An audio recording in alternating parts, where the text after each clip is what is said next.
দর্শকরা খুলম খোলাতে সবাইকে জানাচ্ছি স্বাগতম। দর্শকরা,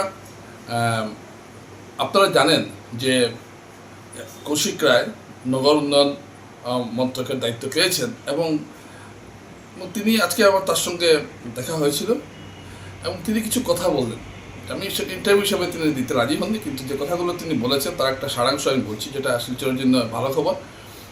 রাঙ্গিরখালকে পুরোপুরি সংস্কার করার একটা প্রক্রিয়া শুরু করা হচ্ছে এবং রাঙ্গিরখালকে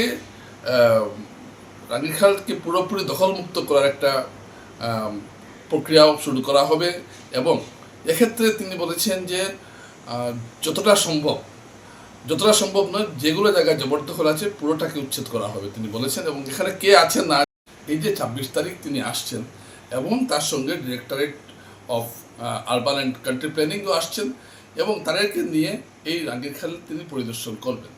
এবং তিনি যে বিষয়টাকে ফোকাস করতে চাইছেন, রাঙ্গিরখাল, সিঙ্গিরখাল এবং লঙ্গাইখাল, এই তিনটা খাল, এবং যথার্থভাবে তিনি মূল জায়গাটা ধরতে পেরেছেন যে শিলচরের জমাজলের যে সমস্যাটা হচ্ছে এটা নিরসনের জন্য রাঙ্গিরখালকে সংস্কার করা উচিত। এই কথা আমি তো বারবার বলে আসছি এবং দেখলাম যে নগর উন্নয়ন মন্ত্রক এদিকেই একটা ব্যবস্থা নিতে চলছে এবং এটা যদি বাস্তবায়িত হয়, এবং আমার যেটুকু ধারণা হয়েছে, আমি তো আজকে এই বিভাগের অনেক কর্মকর্তার সঙ্গে কথা বলেছি, ডিরেক্টরের সঙ্গে কথা বলেছি এবং তারা এটা বললেন যে তারা শিলচরের দিকে একটা বিশেষ দৃষ্টি দিচ্ছেন যাতে শিলচরের জমাজল সমস্যার সমাধান হয়।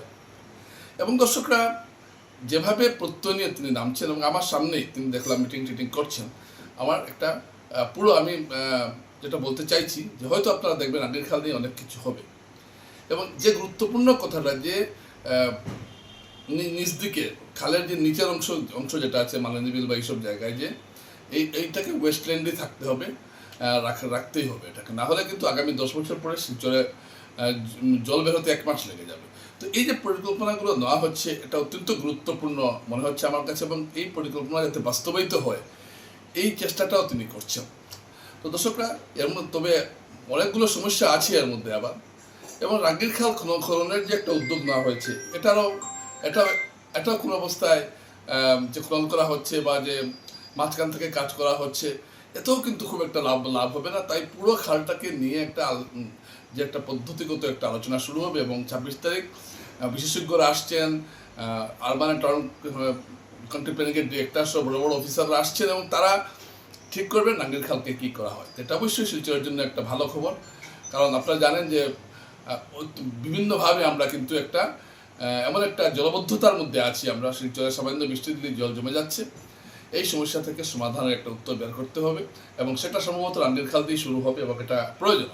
আর শহরের নিকাশি ব্যবস্থা, যে এই ড্রেনগুলো একটা বিরাট সমস্যা তৈরি করছে, এটা নিয়েও সার্ভে হবে এবং আগামীতেও আরও সার্ভে করে রাঙ্গিরখালকে খননের একটা উদ্যোগ নেওয়া হচ্ছে এবং আমার মনে হয় এটা অত্যন্ত জরুরি আজকের দিনে। নমস্কার।